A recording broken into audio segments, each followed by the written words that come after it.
Hello everyone, welcome to my YouTube channel. तो आज की वीडियो काफी स्पेशल होने वाली है क्योंकि आज की वीडियो में हम डिस्कस करेंगे आपके ड्रीम ट्रिप लद्दाख के बारे में। अगर मैं अपनी बात करूं तो मैं बैक टू बैक पिछले 2 सालों से लद्दाख जा रहा हूं। ऑलमोस्ट जितनी भी प्लेसेस हैं लद्दाख में, जैसे कि हानले, नुब्रा वैली, पैंगोंग, सो मोरोरी, टोटुक विलेज, ज़ांस्कार वैली, मैंने ऑलमोस्ट सारी की सारी प्लेसेस एक्सप्लोर कर ली है। तो अपने एक्सपीरियंस के बेसिस पे आज की वीडियो में मैं आपको बताऊंगा कि कैसे आप लोग अपना लद्दाख का ट्रिप प्लान कर सकते हो, कौन कौन सी प्लेसेस हैं जो लद्दाख में आप लोग एक्सप्लोर कर सकते हो, होटल्स वगैरह के लद्दाख में क्या क्या ऑप्शन हैं, और अगर आप लोग लद्दाख आने का प्लान करते हो तो what will be the best time to visit Ladakh. और वीडियो के एंड में मैं आपको बताऊंगा कि अगर आप लद्दाख 2023 और 2024 में एक्सप्लोर करते हो तो आपका पूरा एक्सप्लोर करने में कितना बजट आएगा। और जितने भी लोग इस साल लद्दाख ट्रिप बजट में करना चाह रहे हैं उनके लिए भी मैंने वीडियो में काफी कुछ बताया हुआ है, तो पूरी वीडियो एंड तक देखना बिना स्किप किए। तो चलिए फिर वीडियो शुरू करते हैं। तो जैसा कि आप लोग जानते हो कि लद्दाख एक यूनियन टेरिटरीज है और लद्दाख में टोटल 2 डिस्ट्रिक्ट हैं, लेह एंड कारगिल। तो लद्दाख पहुंचने के टोटल 2 ऑप्शन है, पहला बाय एयर एंड दूसरा बाय रोड। लद्दाख का एयरपोर्ट लेह सिटी में है जो कि लद्दाख की कैपिटल है। तो अगर आप लोग इंडिया के किसी भी कोने से लद्दाख आने का प्लान कर रहे हो तो आप लोग इजीली बाय एयर लद्दाख पहुंच सकते हो। और बाय रोड आपके पास टोटल 2 रूट है, एक आपका मनाली साइड से और दूसरा आपका कश्मीर साइड से। तो मेरा आपसे यही एडवाइस रहेगा कि आप लोग अपनी जर्नी मनाली से स्टार्ट करो और मनाली से आप लोग जाओ लेह, और लेह एक्सप्लोर करने के बाद फिर आप श्रीनगर वाले रास्ते से आप लोग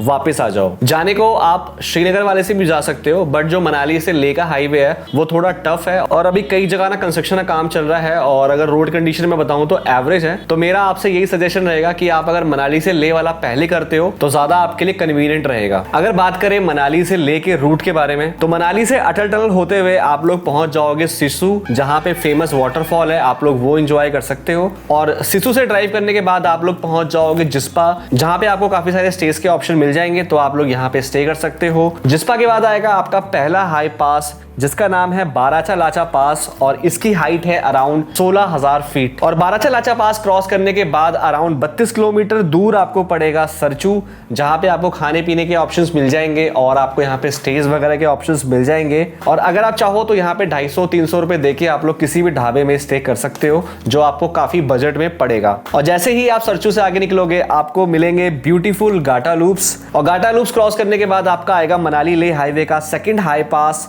जिसका नाम है नकीला पास, और इसकी हाइट है अराउंड 15,500 फीट। नकीला पास से 1 घंटे ड्राइव करने के बाद आएगा थर्ड हाई पास लाचुंगला पास, और इसकी हाइट है अराउंड 16,500 फीट। इस पास से जब आप थोड़ा आगे निकलेंगे तो आएगा पांग, और पांग में काफी कंस्ट्रक्शन का काम चल रहा है और होपफुली इस साल तक यहाँ की रोड्स जो है वो बन जाएगी। और पांग क्रॉस करने के बाद आएगा ब्यूटीफुल मूरे प्लेन्स, और जहाँ पे ड्राइव करने में आपको बहुत मजा आएगा। और मूरे प्लेन्स क्रॉस करते ही आपका आएगा मनाली हाईवे का सबसे ऊंचा हाई पास, इसका नाम है तांग लांगला पास, और इसकी हाइट है अराउंड 17,500 फीट। और गाइस तांग लांगला पास क्रॉस करते ही आप लोग एंटर हो जाओगे लेह में। तो इसीलिए लद्दाख को कहते हैं the land of high passes, क्योंकि यहाँ पे दुनिया के सबसे, इंडिया के नहीं दुनिया के सबसे ऊंचे आपको पासेस यहाँ पे देखने के लिए मिलेंगे। तो मेरा आप लोगों से यहाँ पर एक सजेशन रहेगा कि जब भी आप मनाली से ले जाओगे तो जितने भी ये हाई पासेस हैं कोशिश करना कि यहाँ पे आप 10 मिनट से ज्यादा मत स्पेंड करना, क्योंकि यहाँ पे जो ऑक्सीजन लेवल होता है वो बहुत लो होता है और आपको हेडेक वगैरह की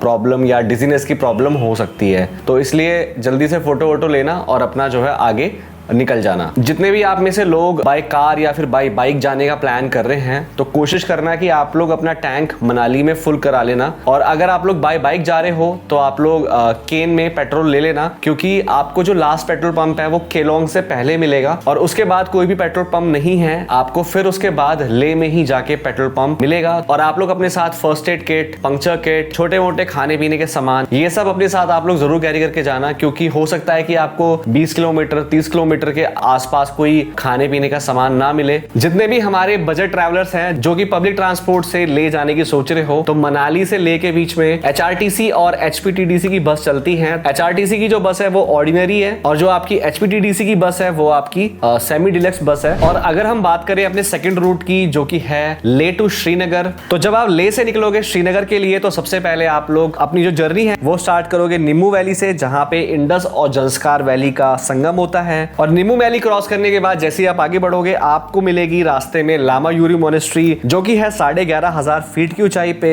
और लामा यूरू मोनेस्ट्री क्रॉस करने के बाद आपको मिलेगा यहाँ का हाई पास, जो कि है फोटुला पास, और इसकी हाइट है 13,500 फीट। फोटुला पास क्रॉस करने के बाद आप लोग पहुंचोगे नामिक काला हाई पास, जिसकी ऊंचाई है 12,000 फीट। और ये दोनों पास क्रॉस करने के बाद आप लोग पहुंच जाओगे कारगिल टाउन में, जहां पे स्टेज के ऑप्शन है। कारगिल टाउन से 50 किलोमीटर दूर आपका पड़ता है द्रास, जहां पे कारगिल वॉर मेमोरियल है, और ये डेडिकेटेड है हमारे इंडियन आर्मी सोल्जर्स को। जब भी यहाँ से पास करो तो यहाँ पर आप लोग जरूर विजिट करना। द्रास के बाद आपको पड़ेगा थर्ड हाई पास, जिसका नाम है जोजिला पास, और ये है अराउंड 11,500 फीट पे। और जोजिला पास के बाद आप लोग श्रीनगर पहुंच जाओगे सोनमर्ग होते हुए। तो फ्रेंड्स, अब बात कर लेते हैं स्टेज एंड अकोमोडेशन की। तो ले जो है वो काफी वेल डेवलप्ड सिटी है, तो आपको यहाँ पे बहुत सारे स्टेज के ऑप्शंस मिल जाएंगे। यहाँ पे आपको 1,000 रुपए से लेके 20,000 रुपए तक की प्रॉपर्टी आपको देखने को मिलेगी। तो आप अपने बजट के अकॉर्डिंग जितने भी ऑनलाइन प्लेटफॉर्म है, जैसे कि मेक माई ट्रिप, booking.com, yatra.com, आप इनका ऐप डाउनलोड करके और अपनी ऑनलाइन बुकिंग करा सकते हैं। और मेरा आप लोगों से ये एडवाइस रहेगा कि अगर आप मई जून में प्लान कर रहे हो या जुलाई में प्लान कर रहे हो, तो ये जो है लद्दाख का पीक सीजन होता है, तो इस टाइम पर कोशिश करना कि ले में अपना होटल जो है वो बुक करके आना, और कोशिश करना कि जो आपका होटल है वो ले जो मार्केट है उसके आसपास ही लेना, तो आपके लिए ज्यादा फिजिबल रहेगा। और जो लोग बजट में ट्रैवल कर रहे हैं और या फिर सोलो ट्रैवल कर रहे हैं, उनके लिए बेस्ट ऑप्शन है कि आप लोग होटल की जगह आप लोग हॉस्टल प्रेफर करो। वहां पे आपको 400-500 रुपए में या 1,000 रुपए के आसपास तक के आपको बढ़िया हॉस्टल मिल जाएंगे। अगर मैं अपनी बात करूं तो हम रुके थे एक बहुत ही ब्यूटीफुल प्रॉपर्टी में, जो कि थी नियर ले मार्केट, और प्रॉपर्टी काफी ब्यूटीफुल थी। तो अगर आप लोग चाहो तो इस प्रॉपर्टी को भी आप लोग कंसिडर कर सकते हो। ये हो गई होटल की बात। अब बात कर लेते हैं कि जब आप ले सिटी पहुंच जाओगे तो किस तरीके से आप लोग अपनी आइटनरी प्लान कर सकते हो, और कौन कौन सी लद्दाख में प्लेसेस हैं जो आप लोग एक्सप्लोर कर सकते हो, और इन प्लेसेस को एक्सप्लोर करने के लिए आपकी डे वाइज क्या आइटनरी होनी चाहिए, वो हम आगे अब डिस्कस करते हैं। तो डे 1 जो है वो आपका कंप्लीट रेस्ट डे होगा, क्योंकि जो लोग दिल्ली एनसीआर से या किसी भी प्लेन एरिया से ले आएंगे बाय एयर, तो उनके लिए क्या होता है कि एकदम ही आप लोग बहुत ही कम एल्टीट्यूड से हाई एल्टीट्यूड पे आ जाओगे, तो बहुत ज्यादा चांस है कि आपको एएमएस के सिम्टम्स होने लगे। अब एएमएस क्या है? AMS is acute mountain sickness. इसमें क्या होता है कि जब आप लो एल्टीट्यूड से हाई एल्टीट्यूड पे ट्रैवल करते हो तो आपको थोड़ा वॉमिटिंग, डिजीनेस टाइप का, नोजिया टाइप का फील होने लग जाता है। और वो क्यों होता है? क्योंकि जितने भी एल्टीट्यूड एरियाज हैं वहां पे जो ऑक्सीजन का जो लेवल होता है वो लो होता है कंपैरेटिवली आपके जो प्लेन एरियाज हैं। तो इस वजह से डे 1 में आपको कंप्लीट रेस्ट करना है। और अब तो ये ले गवर्नमेंट ने भी ये रूल अप्लाई कर दिया है कि अगर आप किसी भी प्लेन एरिया से आ रहे हो तो एटलीस्ट 2 डेज आपको ले में ही स्पेंड करना है। आपकी बॉडी उससे क्या होगा कि पूरी तरीके से एक्लिमेटाइज हो जाएगी। और मेक श्योर कि जब आप ले पहुंचो तो ऐसा ना हो कि भैया एक्साइटेड में आप लोग ड्रिंकिंग वगैरह और स्मोकिंग वगैरह आपको बिल्कुल भी नहीं करनी है। और आप अपने साथ कोशिश करिएगा कि जितनी भी मेडिसिन होती हैं जो एएमएस के लिए यूज होती हैं आप अपने साथ वो कैरी कर सकते हो। Make sure you should carry oximeter, और कम से कम आपको एक्टिविटी करनी है, क्योंकि अगर आप ज्यादा चलोगे या भागोगे या दौड़ोगे तो आपकी बॉडी को ज्यादा ऑक्सीजन चाहिए होगी, तो इसलिए आप बिल्कुल रेस्ट करो। वैसे नॉर्मली अगर आप ले जाते हो तो आप 1 से 2 दिन में बहुत अच्छे तरीके से एक्लिमेटाइज हो जाते हो। रेस्ट करने के बाद अगर आपको ठीक लगे तो आप लोग इवनिंग में जा सकते हो ब्यूटीफुल ले मार्केट। ले मार्केट जो है वो बहुत ही ज्यादा ब्यूटीफुल है, और यहाँ पे आपको बहुत सारे कैफेज के ऑप्शंस मिल जाएंगे, तो आप लोग अपना डिनर वगैरह या इवनिंग स्नैक्स वगैरह यहाँ पे एंजॉय कर सकते हो। ले मार्केट जो है वो फेमस है अपने शॉपिंग के लिए, तो आप लोग शॉपिंग वगैरह भी वहां पे कर सकते हो। तो अब बात कर लेते हैं डे 2 की। तो डे 2 में आप लोग कर सकते हो ले लोकल साइट सीइंग। तो डे 2 में सबसे पहले आप लोग जा सकते हो शांति स्तूपा। शांति स्तूपा बनवाया था 14वें दलाई लामा ने 1983 में, और शांति स्तूपा एक पहाड़ की चोटी पे स्थित है जहां से पूरे ले सिटी का बहुत ही प्यारा व्यू आता है। और शांति स्तूपा की टाइमिंग है 7 AM to 8 PM, और इसकी एंट्री टिकट है 30 रुपए। शांति स्तूपा एक्सप्लोर करने के बाद आप लोग जा सकते हो ले पैलेस। ले पैलेस टोटल 9 फ्लोर का है, और इसमें पहले रॉयल फैमिली रहा करती थी और अब इसको कन्वर्ट कर दिया है म्यूजियम में। और ले पैलेस के टॉप फ्लोर से पूरे ले सिटी का बहुत ही प्यारा व्यू आता है। ले पैलेस के बाद आप लोग जा सकते हो हॉल ऑफ फेम। ये एक म्यूजियम है जो इंडियन आर्मी ने बनवाया था, जितने भी हमारे जो जवान शहीद हो गए थे उनके लिए। हॉल ऑफ फेम की टाइमिंग है सुबह 9 बजे से लेके दोपहर के 1 बजे तक, और दोपहर 3 बजे से लेके शाम के 7 बजे तक। और एक चीज का ध्यान रखना कि ये मंडे जो है वो क्लोज रहता है। हॉल ऑफ फेम के बाद आप लोग जा सकते हो पत्थर साहिब गुरुद्वारा। ये लेह का बहुत ही फेमस गुरुद्वारा है और बहुत ही मान्यता वाला है, तो जब भी आप ले जाओ तो आप लोग पत्थर साहिब गुरुद्वारे जरूर जाना। पत्थर साहिब गुरुद्वारे के बाद आप लोग जा सकते हो magnetic hill. Magnetic hill Leh की वो प्लेस है जहां पे ग्रेविटी काम नहीं करती, और ऐसा बताया जाता है कि यहाँ पे जो ग्रेविटी है वो बिल्कुल ही अपोजिट डायरेक्शन में काम करती है। राइट नाउ अभी हम हैं मैग्नेटिक हिल पे, और ये रही गाड़ी, और यहाँ से गाड़ी ना आप ये देखो, जो ये रोड है ना ये ऊपर जा रही है। तो अभी हम क्या करेंगे, गाड़ी को न्यूट्रल में डाल के छोड़ देंगे, और अगर गाड़ी ऊपर जाती है तो दैट मीन्स मैग्नेटिक का हमारा अपोजिट है। अब न्यूट्रल पे डाल दो, न्यूट्रल पे डालो। गाइस ये देखो भैया ने न्यूट्रल पे हाथ ना रखे तो गाड़ी अपने आप पीछे आ रही है, अपने आप। आमतौर पे जो हमारी गाड़ी होती है वो ढलान से नीचे की तरफ जाती है, बट यहाँ पे उल्टा होता है, यहाँ ढलान से गाड़ी ऊपर की तरफ जाती है। मैग्नेटिक हिल के बाद आप लोग जा सकते हो संगम पॉइंट पे। संगम पॉइंट पे दो रिवर का संगम होता है जो कि है जांस्कर और इंदस रिवर, और इस पॉइंट पे रिवर राफ्टिंग भी होती है, तो आप लोग चाहो तो यहाँ पे रिवर राफ्टिंग भी कर सकते हो। संगम देखने के बाद आप लोग जा सकते हो Zorawar fort. Zorawar fort Leh city के थोड़ा आउटर में पड़ता है। इसकी जो एंट्री टिकट है वो है 175 रुपए, और ट्राई करना कि आप लोग यहाँ पे शाम को जाना, क्योंकि शाम को जोरावर फोर्ट में लेजर शो भी होता है। इसके अलावा लेह सिटी में काफी सारी फेमस मोनेस्ट्री है जहां पर आप लोग विजिट कर सकते हो, जैसे कि Namgyal Tsemo, Spituk monastery, Hemis monastery and Thiksey monastery. तो गाइज ये सारी प्लेसेस हैं जो आप लोग लेह सिटी में एक्सप्लोर कर सकते हो, लेकिन अगर आप लोगों के पास एक ही दिन है तो ये सारी प्लेसेस एक्सप्लोर करना बिल्कुल ही नामुमकिन है। तो उस केस में आप लोग Shanti Stupa, hall of fame, magnetic hill, Sangam and शाम को आप लोग एक्सप्लोर कर सकते हो लेह पैलेस। तो इन प्लेसेस को आप तो 100% एक्सप्लोर कर लेना, क्योंकि ये जो है ये बेस्ट प्लेस है और ये आपको बिल्कुल भी मिस नहीं करनी चाहिए। तो गाइज अब बात कर लेते हैं डे 3 की। तो डे 3 में आप लोग जा सकते हो नुब्रा वैली, और नुब्रा वैली का दूसरा नाम है डूमरा, जिसका मतलब होता है वैली ऑफ फ्लावर्स। लेह से नुब्रा अराउंड 160 किलोमीटर है और आपको यहाँ पहुंचने में 5 से 6 घंटे लगेंगे। तो जब आप अपनी जर्नी लेह से शुरू करोगे आपको रास्ते में बहुत ही ब्यूटीफुल व्यूज देखने को मिलेंगे, और लेह से 25 किलोमीटर दूर आएगा साउथ पुल्लू, जहां पे रेस्क्यू सेंटर वगैरह है। तो अगर आपको कोई भी हेल्थ प्रॉब्लम होती है तो आप लोग यहाँ पे कंसल्ट कर सकते हो। रोड कंडीशन काफी बढ़िया है थैंक्स टू BRO। लेह से करीबन 70 किलोमीटर चलने के बाद आएगा world second highest motorable road, जिसे कहते हैं खारदुंगला पास, जो कि है 18,000 फीट की ऊंचाई पे। सो गाइज अभी हम आ गए हैं world's highest motorable road, that is Khardungla pass. अब ये सेकंड हाईएस्ट हो गई है एक्चुअली, पहले ये वर्ल्ड्स हाईएस्ट थी। सो लेह 12,000 फीट की ऊंचाई पे है और अभी हम 18,000 फीट की ऊंचाई पे है। बहुत अच्छा लग रहा है और व्यू बहुत मेस्मराइजिंग है।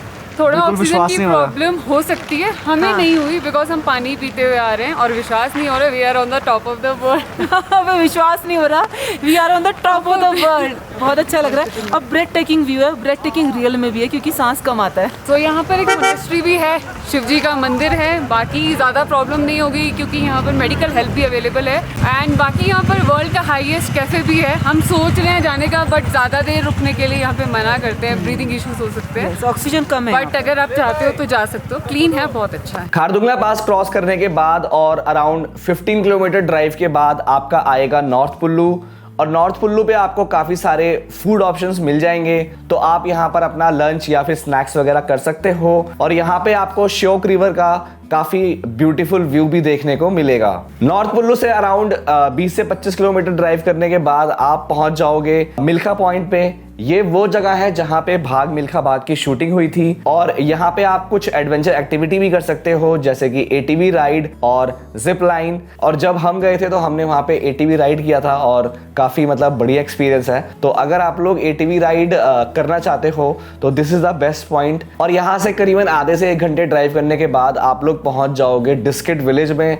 यहाँ पे आपको बहुत सारे होटल ऑप्शंस भी मिल जाएंगे, और यहाँ पे बहुत सारे अच्छे फेमस रेस्टोरेंट है, तो आप लोग यहाँ पे लंच वगैरह कर सकते हो। और डिस्किट में ही यहाँ के फेमस डिस्किट मोनेस्ट्री है, आप यहाँ पर भी जा सकते हो। यहाँ पे 108 फीट ऊंची आपको भगवान बुद्ध की प्रतिमा देखने को मिलेगी, तो आप लोग इनके दर्शन कर सकते हो। और मोनेस्ट्री से जो पूरे नुब्रा वैली का जो व्यू आता है वो बहुत ही मतलब इनक्रेडिबल आता है। मैं आपको वो शब्दों में बयान नहीं कर सकता। होगा, वहाँ पे जाके जो हवाएं चल रही होती हैं और जो व्यूज़ होता है, मतलब ऐसा लगता है कि हमारे जो लद्दाख आने का जो ड्रीम था वो पूरा हो गया। और डिस्किट से ड्राइव करने के बाद आप लोग पहुंचोगे हुंदर विलेज, और हुंदर विलेज ही वो प्लेस है जहां पे आपको देखने को मिलेंगे हुंदर के सैंड ड्यून्स, और इन सैंड ड्यून्स में आप लोग कर सकते हो डबल कैमल हम्प राइड।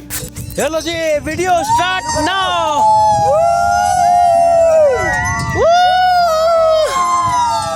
कोई गाना गाना गाना। ये गलियां ये चौबारा यहाँ ना दोबारा परदेसी। और ऐसा बोला जाता है कि ये दुनिया में बहुत ही कम प्लेस है जहाँ पे डबल हम्प वाले कैमल पाए जाते हैं। तो अब कुछ लोगों के मन में क्वेश्चन आ रहा होगा कि क्या हम नुब्रा वैली घूम के और फिर हम लोग वापस ले नहीं आ सकते? तो एक्चुअली में क्या है गाइस कि 6-7 घंटा आपको जाने में लगेगा और 6-7 घंटा आने में लगेगा, और ऐसे बहुत ज़्यादा चांसेस है कि जब आप वापस लौट रहे होंगे तो खारदुंगला तक पहुंचने में आपको शाम हो जाएगी। और कई बार क्या होता है कि शाम को जब टेम्परेचर बिल्कुल लो हो जाता है तो वहाँ पे स्नोफॉल या मौसम बड़ा ख़राब हो जाता है, और इसलिए हम लोग ये एडवाइस करते हैं कि आप लोग जब नुब्रा वैली जाओ तो वहाँ पे आप लोग एक दिन का स्टे लो। और नुब्रा वैली में आपको काफ़ी सारे स्टेज के ऑप्शंस मिल जाएंगे। वहाँ पे आपको होम स्टेज, होटल्स और मोस्टली वहाँ पे आपको टेंट के ऑप्शंस मिल जाएंगे जो कि आपको बहुत ही रीजनेबल प्राइस में पड़ेंगे। तो अब बात कर लेते हैं डे 4 की। तो डे 4 में आप लोग जा सकते हो तुर्तुक विलेज। तुर्तुक विलेज नुब्रा से है अराउंड 90 से 100 किलोमीटर दूर। ये एक ऐसा विलेज है जो आपका LOC के नियर पड़ता है, और यहाँ पे आपको मैक्सिमम बालिस्तानी जो है यहाँ पे वो रहते हैं। ऐसा बताया जाता है कि 1971 से पहले जो तुर्तुक विलेज था वो पाकिस्तान के कंट्रोल में था, लेकिन इंडिया पाकिस्तान वॉर के बाद ये इंडिया ने अपने कंट्रोल में ले लिया था। और तुर्तुक विलेज बहुत ही ब्यूटीफुल विलेज है। यहाँ पे आप लोग जाके उनका कल्चर समझ सकते हो, वहाँ के लोकल से आप लोग बात कर सकते हो। तुर्तुक विलेज में स्टेज के काफी सारे ऑप्शंस है। यहाँ पे आपको मोस्टली होम स्टेज देखने के लिए मिलेंगे, और यहाँ काफ़ी सारे फेमस कैफ़ेज हैं जहाँ पे अपने आप फ्रेंड्स वगैरह के साथ आप लोग चिल कर सकते हो। और तुर्तुक विलेज फेमस है एप्रिकॉट्स के लिए। यहाँ पे बहुत सारे एप्रिकॉट्स के पेड़ हैं जो कि आप तोड़ के और आप खा सकते हो। और यहाँ पे 1-2 मोनेस्ट्रीज भी है जहाँ पे आप जाके विजिट कर सकते हो। और यहाँ पे एक बाल्टी म्यूजियम भी है जहाँ पे आप उनका जाके कल्चर देख सकते हो। उस टाइम के जो कपड़े वगैरह थे, जो उनके पहनावा था, जो उनका रहन सहन था, आप इस म्यूजियम में जाके वो चीज़ एक्सप्लोर कर सकते हो। और म्यूजियम के अलावा आप लोग यहाँ पे वाटरफॉल भी है जो आप इंजॉय कर सकते हो। यहाँ पे क्या है, बहुत सारे लोग के मन में डाउट आएगा कि यार नुब्रा वैली के बाद हम तुर्तुक विलेज जाएं या ना जाएं। तो मैं आपको बता देता हूँ कि अगर आप लोग हमारी तरह नेचर लवर हो, आपका जो एक्सपीरियंस है वो बहुत अच्छा होगा, और वहाँ के जो लोग हैं वो बहुत ही प्यारे हैं, आपका बहुत अच्छे से वेलकम करेंगे। मेरी तरफ से रिकमेंडेड है कि आप लोग वहाँ पे जरूर जाना। गाइज एक चीज मैं आपको और एडवाइस करना चाहूंगा कि अगर आप लोग 3rd डे में नुब्रा रुके हो तो आपको 4th डे तुर्तुक विलेज रुकने की जरूरत नहीं है। आप खाली डे ट्रिप के लिए जाओ और वहाँ पे जाके आप पूरा तुर्तुक विलेज एक्सप्लोर करो, क्योंकि जब आप नेक्स्ट डे पैंगोंग के लिए निकलोगे तो आपको टुरटुक से फिर पैंगोंग जाना पड़ेगा, जो कि अराउंड आपका 400-450 किलोमीटर हो जाएगा। तो वो जो डिस्टेंस है ना वो आप एक दिन में कवर नहीं कर पाओगे। तो इसलिए कोशिश ये करना कि आप लोग नुब्रा वैली में ही स्टे लेना और टुरटुक विलेज घूम के और वापस आप लोग फिर नुब्रा वैली आ जाना। तो अब बात कर लेते हैं डे 5 की। तो डे 5 में आप लोग जा सकते हो नुब्रा से पैंगोंग लेक, और नुब्रा से जो पैंगोंग लेक है वो है अराउंड 150 किलोमीटर। और पैंगोंग लेक के जो रास्ते हैं वो बहुत ही ब्यूटीफुल है, और आपको इस रास्ते पे काफी जगह ऑफ रोडिंग देखने को मिलेगी। जब आप नुब्रा वैली से निकलोगे तो सबसे पहले आएगा आपका आगम विलेज, जहां पे आपको थोड़े बहुत खाने पीने के ऑप्शंस मिल जाएंगे। आगम विलेज से 1-1.5 घंटे बाद ड्राइव करने के बाद आएगा शोक विलेज, और शोक विलेज के बाद काफी ऑफ रोड शुरू हो जाएगा, और रास्ते में आपको 3 से 4 वाटर क्रॉसिंग भी देखने को मिलेगी। तो यहाँ पे मेरा आप लोगों से एक एडवाइस रहेगा कि जब भी आप लोग पैंगोंग लेक के लिए जाना, आप लोग एक दिन अपने पास एक्स्ट्रा लेके जाना, क्योंकि जब मैं पहली बार लद्दाख गया था तो मेरा पैंगोंग लेक ही छूट गया था, क्योंकि 6th डे मैंने फ्लाइट की टिकट बुक करा ली थी। और जब मैं नुब्रा से पैंगोंग के लिए निकला, वाटर क्रॉसिंग का जो लेवल है वो इतना बढ़ गया कि हमारी ना तो गाड़ी क्रॉस कर पाई, ना कोई बाइक क्रॉस कर पाई, और वहाँ पे आर्मी वालों ने आके और रास्ता एक दिन के लिए ब्लॉक कर दिया। तो इसलिए जब भी आप नुब्रा से पैंगोंग जाओ तो आप लोग एक दिन एक्स्ट्रा लेके जाओ। लेकिन अगर आप लोग अपनी आइटनरी इस तरीके से प्लान करते हो कि आप लोग ले से आप लोग अगर पैंगोंग जाते हो तो वहाँ पे आपको ये दिक्कत नहीं आती। वहाँ पर भी आपको 1-2 क्रॉसिंग मिलेगी, वाटर क्रॉसिंग, लेकिन जो नुब्रा से पैंगोंग वाले रास्ते में मिलेगी वो आपको 5 से 6 मिलेगी, और पैंगोंग वाले में हो सकता है कि आपको 1 से 2 मिले और वो काफी नॉमिनल सी होती हैं जो आप इजीली क्रॉस कर लोगे। और इतने स्ट्रगल के बाद जब आप पैंगोंग लेक पहुंचोगे और जब आप पैंगोंग लेक का जब आप व्यू देखोगे तो आपको ये लगेगा कि जितनी हमारी सारी मेहनत थी और जितनी हमारी स्ट्रगल थी वो सारी की सारी वसूल हो गई, क्योंकि जो पैंगोंग लेक का जो व्यू है और जो उसका वाइड पूरा जो एक लैंडस्केप आता है वो बहुत ही ज़्यादा ब्यूटीफुल है। तो गाइस ऐसा है कुछ हमारे कैंप से व्यू। अभी हम नीचे जाएंगे और आपको पूरा पैंगोंग दिखाएंगे अच्छे से। ये वाले जो है ना, ये वाले सारे हमारे कैंप्स हैं और यहाँ से आप हमारी एंट्री है। थोड़ा गाइस हमने मैसअप कर दिया बट था ये बहुत अच्छा है ना। एक्चुअली ये 3 सीटर है, अगर आप चाहो 3 लोग आ रहे हो तो ये सोफ़ा कम बेड बन जाता है और ये 2 सीटर है और 4 बंदे आराम से एडजस्ट हो जाएंगे। हाँ हो जाएगी। और ये वॉशरूम देखो गाइस काफ़ी नीट एंड क्लीन है, मुझे तो पर्सनली बहुत अच्छा लगा। और वो कुछ इंपॉर्टेंट इंस्ट्रक्शन बता दो लाइट वाली, जैसे लाइट आती है 7 से 10:30 शाम को और पानी सुबह 6 से 8:30 गर्म मिलेगा। बाकी टाइम इतनी फैसिलिटीज नहीं रहती, कुछ है नहीं आसपास। और हम सबके सर दर्द हो रहा था, किसी को कुछ दिक्कत होती है तो सबने 1-1.5 घंटा रेस्ट लिया है। और अभी टाइम हो रहा है 4:30 और यहाँ पे हवा जो है वो बहुत तेज, बहुत ही तेज चल रही है, मतलब बहुत ही एक्सट्रीम कंडीशन है यहाँ पे। तो चलते हैं फिर और आपको अब दिखाते हैं पैंगोंग लेक सिनेमैटिक्स में।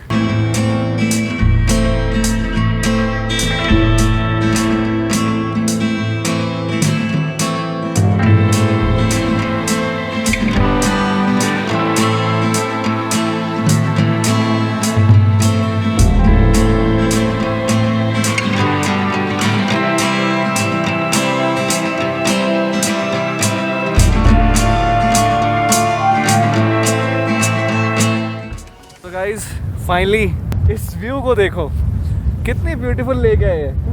माइंड ब्लोइंग भाई, बहुत सही यार, बहुत सही, फकिंग अमेजिंग यार। मतलब अब ये जो है ना ये नंबर 1 प्लेस बन चुकी है अब तक की। हाँ मेरी तो लाइफ में। हाँ जो आज ऊपर तक से देखी दिख है। रही थी ये, इतनी सुंदर लग रही थी और पास आके तो गजब डार्क ब्लू कलर का है यार, स्काई ब्लू कलर मिक्स, मक्खन जैसी। तो गाइस बस यहाँ पर बहुत सारी फोटोज एंड रील्स लिए हमने। थोड़ा आपको इन्फॉर्मेशन दे देते हैं कि ये जो लेक है ये अराउंड 134 किलोमीटर लंबी है। इसका जो 40% हिस्सा है ना वो आता है इंडिया में एंड 50% जो हिस्सा है वो आता है चाइना में एंड 10% जो हिस्सा है वो थोड़ा डिस्प्यूटेड है। इसकी जो मैक्सिमम विड्थ है वो है 5 किलोमीटर्स की और ये दिन में वैभव बता रहे कितनी बार कलर चेंज करती है। इसके मतलब हर 2 से 3 घंटे में कलर चेंज करती है। जैसे अभी हमें ब्लू दिख रहा है, उसका स्काई ब्लू मिक्स दिख रहा है, व्हाइट भी हुआ था बीच में, टर्कोइज भी है, टर्कोइज कलर और पर्पलिश भी दिखता है, वेरी हाँ। Phenomenal shade of purple. हाँ और हाँ गाइस एक टिप, कुछ खाते रहना बिकॉज विंड से ना सर में दर्द हो जाता है, या तो कैप पहन लो बट छुटपुट खाते रहो, ये नहीं एकदम भर के,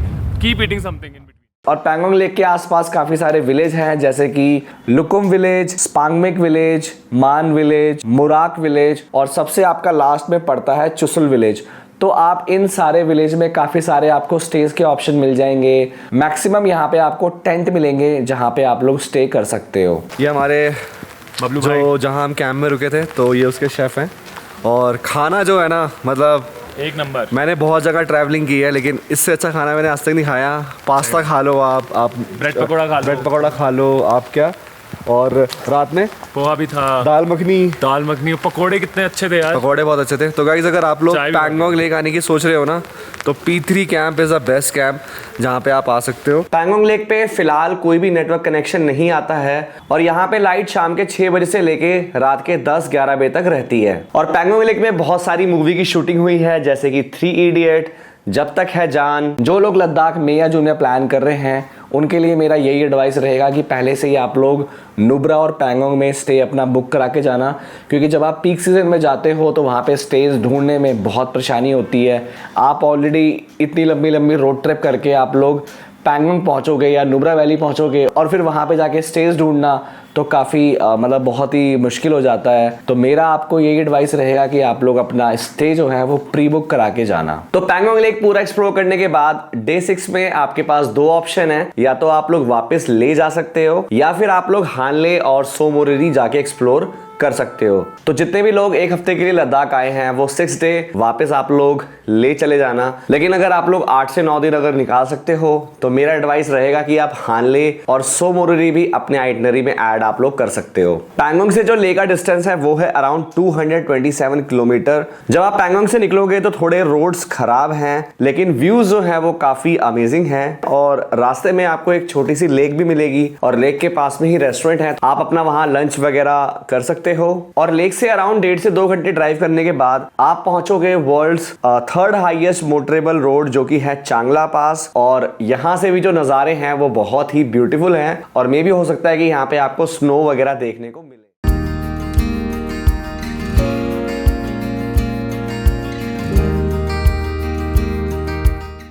फाइनली पहुंच गए चांगला पास और ले सिटी से ये करीबन है 74 किलोमीटर। और मैं थोड़ा धीरे बोल रहा हूँ क्योंकि सांस में थोड़ी प्रॉब्लम मुझे हो रही है। एंड हमारे साथ जो बाकी लोग आए हैं वो लोग तो बेचारे बोल भी नहीं पा रहे, बट टचवुड मैं थोड़ा मतलब बोल पा रहा हूँ और आप लोगों की दुआ से थोड़ा सा शूट कर पा रहा हूँ। बिल्कुल सीरियस लो से और पूरी प्रोटेक्शन के साथ आओ, कैप ग्लव सब कुछ लेके आओ, क्योंकि यहाँ पे जो है ना टेम्परेचर ना डाउन हो जाता है एज़ कम्पेयर टू ले। तो इस चीज़ का आप ध्यान रखो। चांगला पास जो है ना वो world's 2nd highest motorable road है।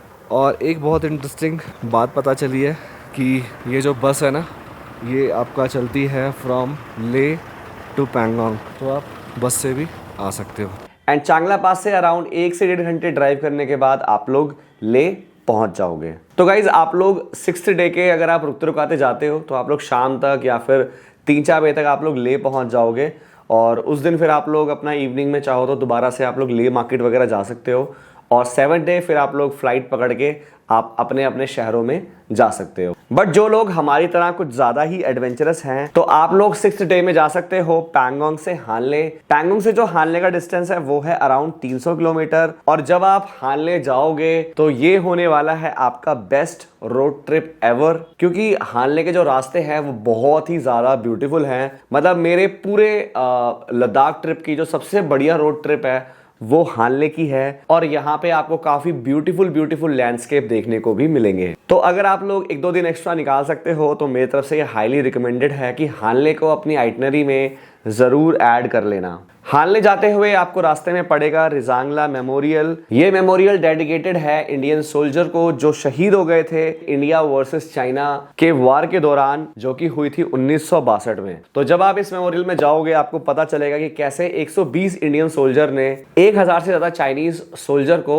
मार गिराया था। तो गाइस जब आप हानले पहुंचोगे तो वहां पे आपको काफी सारे हॉस्टल होम स्टेज के ऑप्शंस मिल जाएंगे और आप लोग डायरेक्टली वहां जाके हॉस्टल ले सकते हो। हानले मोस्टली फेमस है स्टार गेजिंग के लिए और हानले का जो एल्टीट्यूड है वो है 15,000 फीट। तो नाइट में आप लोग हानले में पूरी गैलेक्सी को आप लोग देख सकते हो और वो जो व्यू होता है वो बहुत ही अमेजिंग होता है और आपको ऐसा फील होगा कि आप किसी ड्रीमी लैंड में आप लोग आ गए हो। और इसी वजह से यहाँ पे इंडियन एस्ट्रोनॉमिकल ऑब्जर्वेटरी भी स्टैब्लिश्ड है, यहाँ पे आप विजिट कर सकते हो। और जब हम लोग हानले गए थे तो हम लोग भी वहां गए थे और वहां पे काफी बड़ा एक टेलीस्कोप रखा हुआ है और यहीं से जो हमारे इंडियन साइंटिस्ट हैं वो पूरा ऑब्जर्वेशन करते हैं। और हानले का जो लैंडस्केप है वो इतना ब्यूटीफुल है कि आपको लगेगा कि आप किसी और प्लैनेट पे आ गए हो। इसके अलावा हानले में मॉनेस्ट्री है तो आप लोग वहां भी जाके विजिट कर सकते हो। तो गाइस हानले जो है ना वो लोग मतलब 2 रीजन के वजह से आते हैं। एक तो स्टार गेजिंग के वजह से आते हैं और दूसरा आते हैं उमलिंगला पास जाने के लिए। हानले से जो उमलिंगला पास का डिस्टेंस है वो है अराउंड 108 किलोमीटर और उमलिंगला पास ही है वर्ल्ड्स हाईएस्ट मोटरेबल रोड जो कि है 19,000 फीट की ऊंचाई पे। तो अगर आप लोग हानले आ रहे हो तो आपके पास बहुत अच्छी अपॉर्चुनिटी है, तो आप लोग उमलिंगला पे भी जा सकते हो। और 9th और 10th डे पे आप लोग जा सकते हो सो मोरिरी लेक और ये जो लेक है ये 15,000 फीट की ऊंचाई पे है। तो आप लोग गाइस सो मोरिरी लेक भी जा सकते हो। ये सिमिलर तो नहीं बोलूंगा पैंगोंग से, थोड़ा लैंडस्केप अलग है, थोड़ा सा मतलब व्यू अलग है, लेकिन अगर आपके पास दिन नहीं है, आपको बहुत ही मुश्किल से 1 आध दिन निकालना पड़ रहा है तो उस केस में आप लोग फिर से स्किप भी कर सकते हो। तो गाइज इस तरीके से आप लोग अपनी 9 से 10 दिन की आइटनरी लद्दाख की प्लान कर सकते हो। अगर आप लोग अपने अपने शहरों से रोड ट्रिप करते हो तो आपकी जो आइटनरी है वो अराउंड 15 से 20 दिन की हो जाएगी, क्योंकि आप 2 से 3 दिन के अंदर आप लद्दाख पहुंचोगे, फिर आप 10 दिन के अंदर लद्दाख एक्सप्लोर करोगे और उसके बाद फिर आप वापस जाओगे तो आपके 15-16 दिन पूरे लग जाएंगे लद्दाख को एक्सप्लोर करने के लिए। और उसमें भी आपको 1-2 दिन एक्स्ट्रा लेके चलना पड़ेगा, क्योंकि हो सकता है कि कभी आपकी तबीयत खराब हो जाए, कभी हिम्मत ना हो, क्योंकि आप रोज़ तो इतना ड्राइव नहीं कर सकते।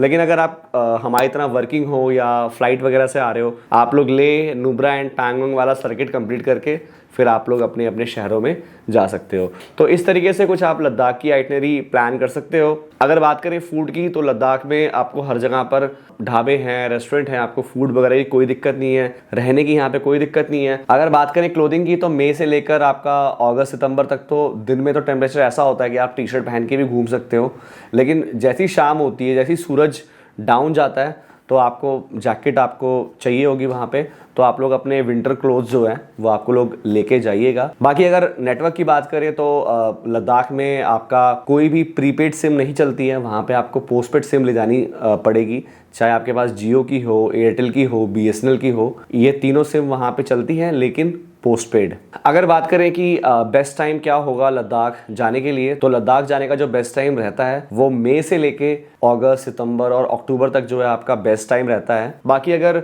बाइक और कार रेंट की बात बताऊं, तो कार आप वहाँ रेंट नहीं कर सकते, या तो आप अपनी गाड़ी ला सकते हो या फिर आप टैक्सी कर सकते हो, लेकिन वहाँ पे आप बाइक रेंट करके घूम सकते हो। वहाँ पर बाइक का जो रेंट है वो अराउंड 1500 से शुरू हो जाता है, 1500 से 2000, 2500, 3000। जो हिमालयन है उसका पिछले साल तो 2500 था, लेकिन हो सकता है कि इस बार 2800 या 3000 रुपये तक वो चार्ज ले सकते हैं आप लोगों से। बाइक का जो है 1500 से लेके 3000 रुपये तक का रेंट वहाँ पर रहता है। तो गाइस अब बात कर लेते हैं बजट की, कि अगर आपका लद्दाख जाते हो तो बजट क्या आएगा। अगर मैं अपनी बात बताऊं तो हमारा जो ट्रिप था पूरा वो अराउंड 10 डेज़ का था, और हमारा जो खर्चा आया था वो अराउंड आप मान के चलो कि 45 से 50 हज़ार के आसपास आया था, क्योंकि हमारे जो डेज़ थे वो बहुत ज़्यादा थे। लेकिन अगर आप 5 से 6 दिन या 7 दिन के लिए आते हो तो उस केस में मिनिमम मैं आपको अगर बताऊं तो 25 से 30 हज़ार रुपये आएगा ही आएगा। इतना आप मिनिमम लेके चलना, क्योंकि लद्दाख जो है हमारे शहरों से बहुत दूर है, और वहाँ जाना आना और फिर 6-7 दिन घूमना तो थोड़ा एक्सपेंसिव आपको पड़ेगा लद्दाख। लेकिन आप जो अपना ट्रिप है वो बजट में भी कर सकते हो, क्योंकि लद्दाख में हर जगह पर होम स्टेज वगैरह हैं, तो आप लोग अगर उसमें स्टे करते हो तो आपका थोड़ा बजट में ट्रिप हो जाएगा। बाकी guys that's it for the video. और अगर आपको कुछ भी डाउट हो या आपको कोई क्वेरी हो तो आप नीचे कमेंट सेक्शन में पूछ सकते हो, या फिर ये मेरी इंस्टाग्राम ID है, तो आप लोग डायरेक्टली मेरे को DM करके भी पूछ सकते हो। और बाकी मिलते हैं गाइज आपसे नेक्स्ट वीडियो में। Till then good bye. I don't really know what comes next. I'm just doing my best, even though I'm so stressed out. Everything just feels like a test that I fail, so depressed when I can't seem to